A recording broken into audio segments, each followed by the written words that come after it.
Hey guys, my name is Dylon Bozeman with Guntersville Chevrolet, and real quick I'm going to go over setting up Bluetooth and Apple CarPlay in a 2023 Chevrolet Silverado Custom. So first we're going to go to your settings on your phone, of course, settings on the radio. Go to your phones, add phone. You're going to search for My Chevrolet on your device. The number's going to match, so pair. You'll want to allow contacts and your favorites to sync up, so whenever somebody's calling you, you'll know who's calling you. It'll show up on the screen here. So now my phone is connected. Now this vehicle is equipped with Apple CarPlay and Android Auto.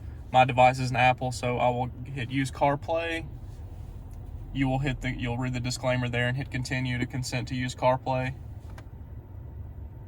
And there we go. So you're going to be able to use your own maps. You don't have to worry about using the navigation inside the vehicle. Thanks for your time today, for checking out the vehicle. Come see us at Guntersville Chevrolet to change your experience. 4 wheels, a great deal, with service you can count on at Guntersville Chevrolet.